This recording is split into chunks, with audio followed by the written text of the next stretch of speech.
Hello guys, good morning, welcome back to my channel. আমার ওখানের একদিন পরেই আমার বাপের বাড়িতে স্বাদ আছে, আর যেখানে আমি বসবো এটা হচ্ছে ওখানে ডেকোরেশন। সাধারণত বাপের বাড়িতে 9 মাসেই স্বাদ হয়, কিন্তু আমার ডেলিভারি টাইমটা বা ডেটটা এমনই দিয়েছে যে 9 মাস পর আর কিছুদিন পরেই ডেলিভারি আছে। তো সেই জন্য মা 7 মাসে আমাকে 7টা দিয়ে দিচ্ছে।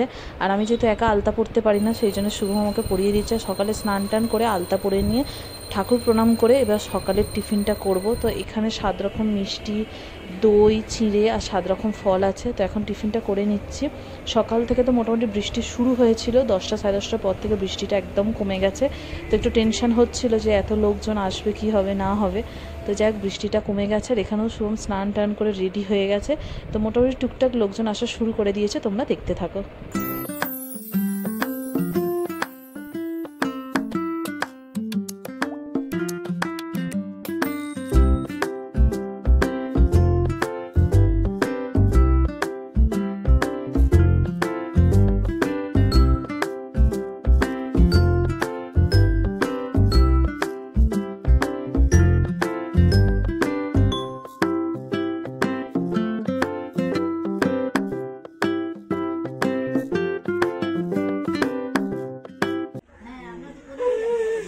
ঠিকই বলেছে।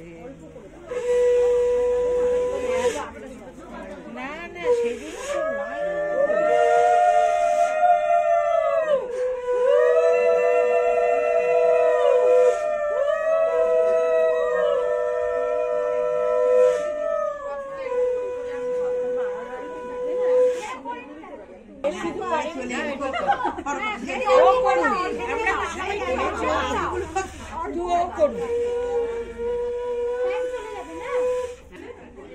ধান দুব্য ছাড়াও আমরা তোমাকে করছি 100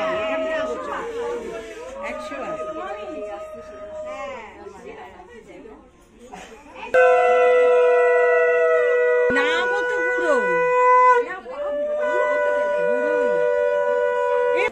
এক মুঠো ধান দিয়ে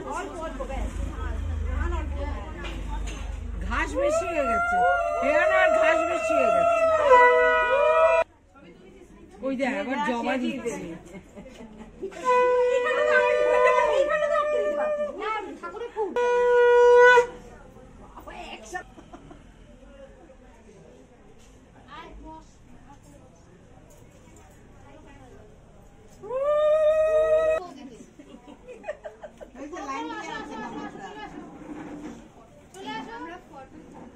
এই ওর বাবাই তো করলো, এই ওর ধান আর মাথার থেকে করে দে।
সবাই হচ্ছে এখন চুপ করানোর দায়িত্ব নিয়েছে, যার কোলে যাচ্ছে তার কোলেই কাঁদছে।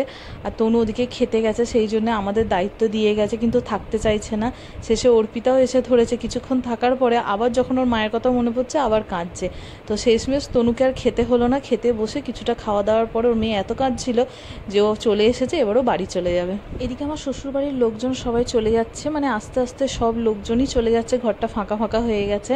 আর ম্যাম এসেছিলো, প্রায় সন্ধে হয়ে গেছিলো। ম্যামের যেহেতু আজকে একটা ওয়ার্কশপ ছিল, আর ম্যামের শাশুড়ি মাকে নিয়ে এসেছিলো, আমাকে বলেই ছিল তোমার ওখানে গেলে আমি অবশ্যই আমার শাশুড়ি মাকে নিয়ে যাব। আর ম্যাম আজকে বেশিক্ষণ থাকেনি, আধ ঘন্টার মতো ছিল। আর নেক্সট ব্লগে আমি খুব তাড়াতাড়ি আসছি, নেক্সট ব্লগে দেখাবো আমি কী কী গিফট পেয়েছি। ততক্ষণের জন্য টাটা, সবাই ভালো থেকো, গুড নাইট।